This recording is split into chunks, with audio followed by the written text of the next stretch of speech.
রবির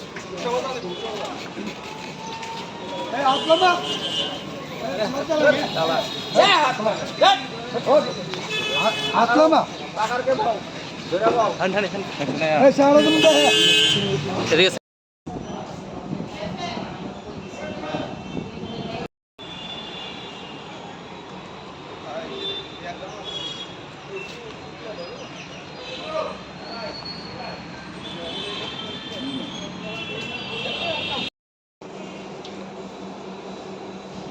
আমাদের এলাকার মধ্যে আজকে না প্রায় অনেক দিন ধরেই একটা চোরের উপদ্রব বেড়েছে, যেটা আজকে আমরা ধরেছি তাকে হাতে নাতে, যেটা অ্যাপোলো ফার্মেসির থেকে প্রায় 45,000 টাকার জিনিস সে চুরি করে পালাচ্ছিল। এবং শুধু অ্যাপোলো ফার্মেসি না, আমাদের এলাকার মধ্যে যতগুলি দোকান আছে সেই দোকান থেকেও কিন্তু অনেক জিনিস সে চুরি করেছে, তার প্রমাণও আমরা পেয়েছি তার বাড়িতে গিয়ে। তো তার জন্য আমরা সব এলাকাবাসী আজ মিলে তাকে আমরা ধরেছি এবং পুলিশের কাছে তুলে দিয়েছি। কোন এলাকায়? এটা হলো কৃষ্ণনগর কদমতলী এলাকা। পুলিশকে খবর দেওয়া হয়েছে? হ্যাঁ, পুলিশকে খবর দেওয়া হয়েছে এবং তাকে নিয়ে যাচ্ছে পুলিশে। কোন জায়গায় লোকগুলো, কোন জায়গায়?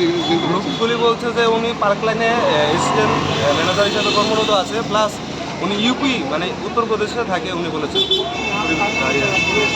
কীভাবে চুরি করতেন? উনি তো প্রায় ডেলি আসতেন এবং একটা একটা জিনিস করে ব্যাগে ঢুকিয়ে নিয়ে যাচ্ছেন।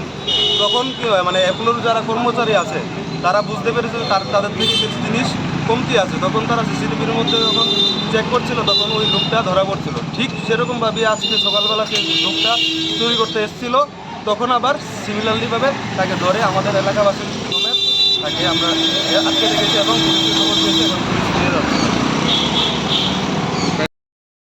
আমাদের একটা খবর দিয়েছে যে কদমতলিতে একটা চুর আটকে রাখছে। তারপরে দেখলাম অ্যাপোলো নার্সারি ফার্মেসি, এটার ভিতরে কিছু ওষুধ একটা বাইরের একটা লোক সে তার ব্যাগের মধ্যে নিচ্ছে পয়সা ছাড়া। তারা এটি চুরি করে নিতে সে করে সেটা ওষুধ দিচ্ছে, রিটার্ন কোনো দিচ্ছে না। কী কী মাল আছে তারা ওর নামটা কি জানা গেছে এবং ও কোন জায়গার লোক? নামটা সম্ভবত ইউপি, নামটাম কিছু হয় না।